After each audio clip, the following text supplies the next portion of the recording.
Շնորհակալություն, պարոն Բաքոյան, նախ շնորհակալ եմ, որ այս լսումները այսօր դարձավ իրականություն, որովհետև հիշում եմ 18 թվականի փետրվար ամսին Երկդաշնքի կողմից նախաձեռնվեց լսումներ մարտի 1-ով, որտեղ հիմնական զեկուցողը ես էի, որպես փաստավակ խմբի անդամ։ Այստեղ շատ հիշատակվեց փաստավակ խմբի կողմից հավաքագրված փաստերը, նաև խոսվեց դրանց ներառումը Եվրոպական դատանի կողմից, որովհետև իշխանությունները նպատակ չէին դրել, որպեսզի տեղեկատվությունը հասանելի դառնա նաև բարձրաստիճանի դատարաններին, ավելին, իշխանությունները խնդիր էին դրել ամեն ինչ կոծկելու։ Եվ փաստավակ խմբի ստեղծումը մի քանի этаպով եղավ։ Հիմա պարոն Եգորյանը, որին շատ շնորհակալ եմ, իրավական պարզ լեզվով բացատրելու համար, որտեղ իրավական լեզվն այնուամենայնիվ լինում է նաև շատ բարդ հասկանալու համար, եւ դուք կարողացաք մեզ տեղեկացնել, թե ինչ փուլերում ենք գտնվում 2008-ից անցել է 17.5 տարի, եւ մենք ունենք այդ որոշումը։ Ես ափսոսում եմ, որ ՄԻԵԴ-ի որոշումը կայացրեց ՄԻԵԴ-ը։ Այդ որոշումը պետք է կայացներ Հայաստանի Հանրապետությունը։ Այդքան մարմիններ ունենք Արտադրության նախարարություն, գլխավոր դատախազություն, որից մեծ ակնկալիքներ ենք ունեցել, եւ պարոն Տիկին դատախազին, ես երբ որ մենք ընտրում ենք, ես իմ համար ասել եմ,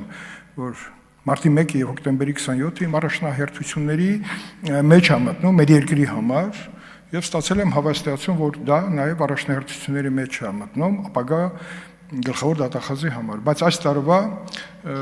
գլխավոր դատախազի զեկույցից բացակայեց մարտի 1-ի եւ հոկտեմբերի տարեկան զեկույցի ընթացքում մասը, բայց դրա մասին չեմ ասում։ Հիմա դուք հիշատակեցիք Վահե Գրիգորյանին, բայց ինքը ՄԻԵԴ-ում է, եւ հիմա ես չգիտեմ, գովեմ դա հետևանք կունենա Վահեի համար, թե չէ, որտեղ Վահեն մինչեւ իշխանության մեր գալը հսկայական ծավալի աշխատանք էր կատարում եւ կատարված էր, որ մարտի 1-ը որ գարնան առաջի օրներ հիշում եք կորսված գարնան առաջին հենսվանում Նիկոլ Փաշինյանը ասում էր ժողովուրդ վաղը մարտի 1-ն է գարունը, բայց թողեցին այդ գարուն, ինչի, որովհետեւ սահմանական դատարան պետք է մտնենք եւ սահմանական դատարան մենք չկարողացանք մտնենք, Ռոբերտ Քոչյանը ճիշտ հիշատակեցիք։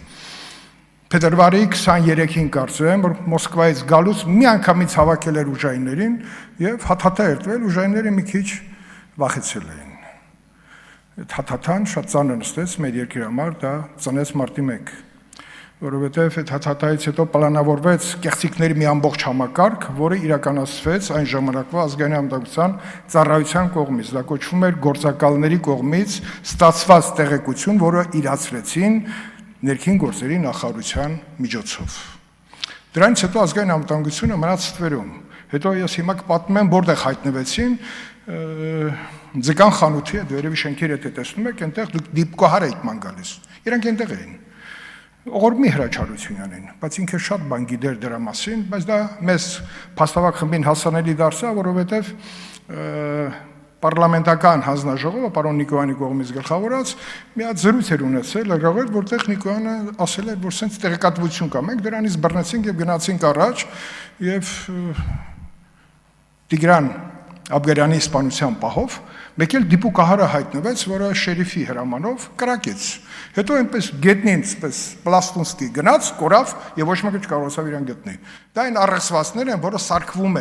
սարքվում էր Աղվան Գառնիկովիչի թեթև ձեռքով, Վահագ Հարությունյանի միջոցով։ Այստեղ նշված է Դավիթը,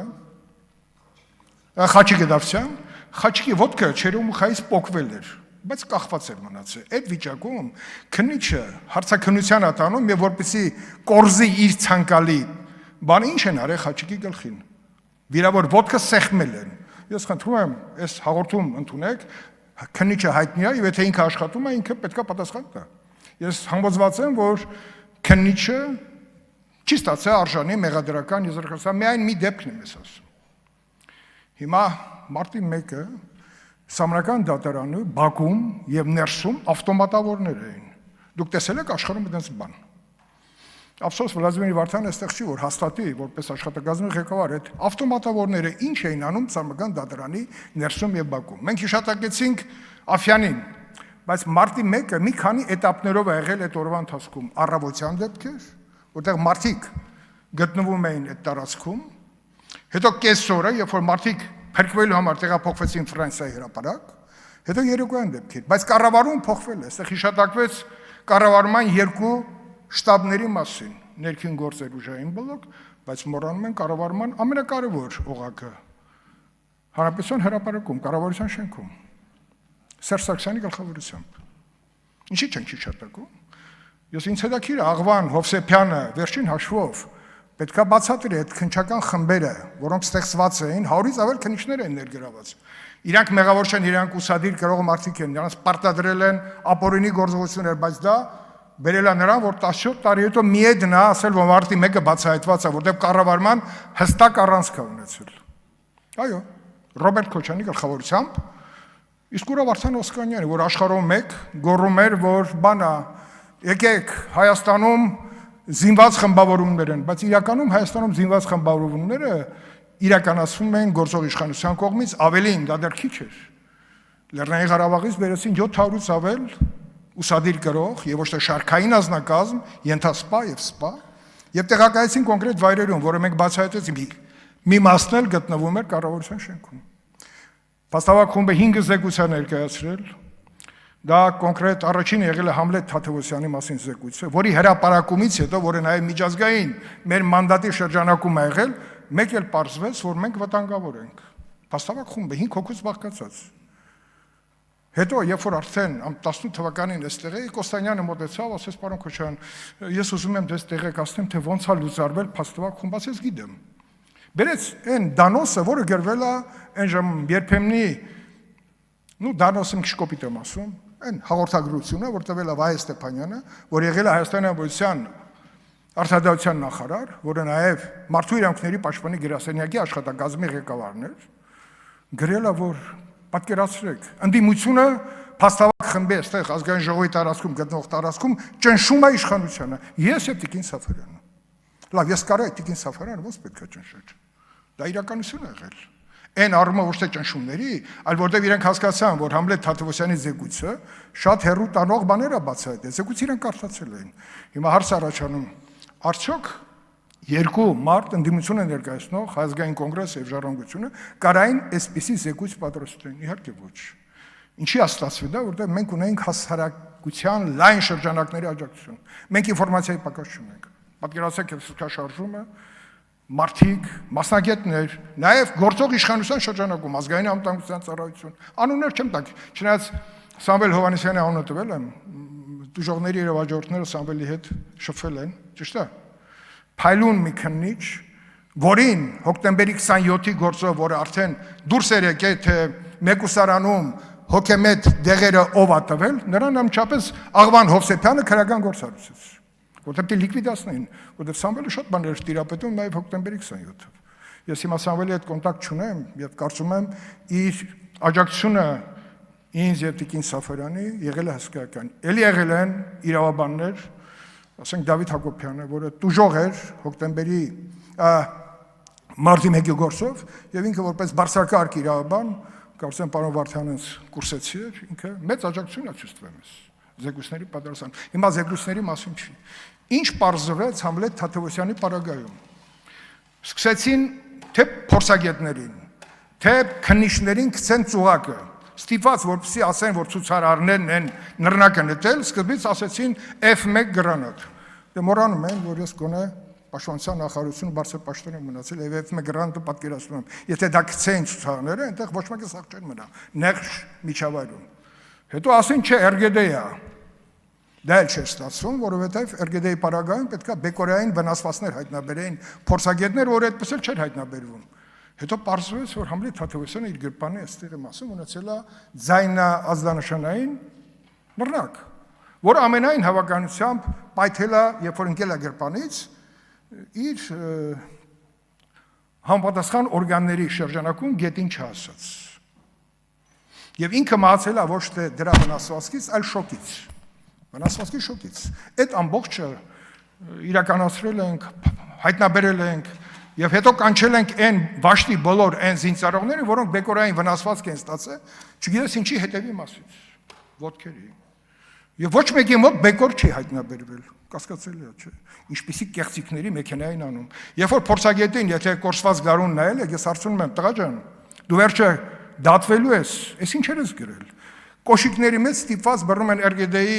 դետոնատորի բեկորները դնում էին, այլ չէին իմանում ոնց նկարագրեն, որտեղ հետո էին դրել։ Դրանք փաստեր են։ Դա կազմակերպված բնույթ է գրել այս ամբողջը, եւ այդ կազմակերպված բնույթը, ինչպես նշեց պարոն Իգարյանը, դետալային չի, խմբակային է եղել։ Զեկույցներից մեկը շատ կարևոր։ Այստեղ հարց հնչեց համազգեստների մասին։ Հայտնի ցանկը, ցուցակը, այնպես չի որ ցուցակը հենց այնպես հայտնվել է փաստավակ խմբում, կոնկրետ իմ ձեռքում է ցուցակը, պարզա որ եկել է բանակից, որտեղ իրային պահեստում էլի ազնիվ մարդիկ կային։ Բայց ես չէի խմբում ասում, թե ուր եմ առաջարկում գնանք իրային պահեստ եւ ինչ եմ այնտեղ տեսնելու։ Բոլորը տեղը չէին իմանում, բայց քանի որ չէին կարող մերժեին, մենք մեքենայով գնացինք իրային պահեստ, որպեսզի ժուրնալը բացվի եւ ես ասեմ, այ այստեղից է դուրս եկել այն համազգեստները, որը բաժանվել են խմբերին, ապօրինի զինված խմբերին։ Զենքը հետո հայտնաբերվեց Արտաշատում։ Ես չգիտեմ այդ փաստերը այդ 600 հատորների մեջ կան թե չկան։ Սրանք լուրջ արձանագրումներ են, որոնք գտնվում են փաստավակ խմբի արխիվում։ Ընդ որում արխիվը 2 ֆլեշկաների վրա էր, 1 տերաբայթանոց։ Մեկում, երբ որ փաստավակ խումբը հարցեր էր տալիս հրավիրյալներին, նրանց գլուխի չէր երևում, միայն դաստակվի գլուխներով։ Եվ մյուսը, որ ազգային անվտանգությունը իր համապատասխան կառույցների միջով մեզ էր ձայնագրում։ Երկուսն էլ պարոն Վանեսյանի սեղանին եղել են։ Ես չգիտեմ, հիմա շնորհակալություն եմ հայտնում Սասուն Խաչատրյանին, որտեղ Սասուն Խաչատրյանը մեր առաջի հանդիպումը մի քիչ բարձ ստացվեց, բայց հետո մեր համագործակցությունը շատ էֆեկտիվ էր։ Երկու բաներն էլ ինֆորմացիաները գտնում էր իր մոտ եւ իրանք մեծ ծավալի աշխատանք են տալիս։ Ես համոզված եմ, որ այդ ծավալի աշխատանքը ունի շարունակություն։ Ես հիմա բան չեմ անում, բայց կուզեի, որպեսզի մենք արձանագրենք 301 հոդվածը։ Այդ հոդվածը միշտ կար, Դավիթ Հարությունյանը ոնց մցրել էր, փառք ու պատիվ իրեն նույն ձևել հանեց։ Հանեց այն ժամանակ, երբ որ Ռոբերտ Քոչյանը մեղադրվում էր արդեն իշխանության յուրացման հարցում, սովորական կարգի խափանման միջոցով։ Հետո մենք 3 ճիշտ եք ասում, դատավոր ենք ընտրել, կարծեմ, Սամարկand դատարանի։ Միաձայն անցրել Հրար Թոմասյան, Ապրինք, Հրաչիկ։ Հիմա աշխարհի շատ երկրներում այդ հոդվածը գոյություն ունի, որտեղ այդ հանցագործությունը կա։ Հիմա մենք հանեցինք, որպեսզի Ռոբերտ Քոչյանին դուրս գա եւ դուրս եկավ։ Հիմա միեդը մեզ տվեց հնարավորություն ասելու, որ մարտի 1-ը բացահայտված է, միարժեք։ Բացահայտված է իմ համար, որպես փաստավակ խմբի անդամ եւ շատ ակտիվ, մարտի 1-ը բացահայտված է եւ մեր ժողովրդի համար մարտի 1-ը բացահայտված է եղել լիարժեք, այդտեղ կասկած չկա։ Գիտեմ, որից հետո էր, բայց ինչքան մարդու իրեն քննիչների, ուժային կառույցների, հիմա Աֆյանին ենք դատում, շատ լավ։ Ժամը 6-ից հետո Աֆյանի եղել, Աֆյանին ասել են դու գնանք ում, դու բան չես հասկանում։ Բայց դեպքում կառավարության շտաբը ինչ արել։ Տիգրան Թորոսյանը այստեղից ծծվում էր։ Ավտոմобիլները հանում են, ավտոների հետևից կրակում են, հետո ումյադարի տղաժան ով է քեզ ասել կրակել են։ Վերջի ոչ մի փաստ չգտնվեց, որ ավտոմատ հանել են ցուցաներ եւ կրակել են։ Նռնակը այդպես էլ չհայտնաբերվեց այդ ցուցարը չի հայտնաբերվել։ Մի հատ հետո ինչ որ մի հատ ծուռ ավտոմատ են գտել, ասել են էդի ոնց որ թե ցուցարի մոտ էր, բայց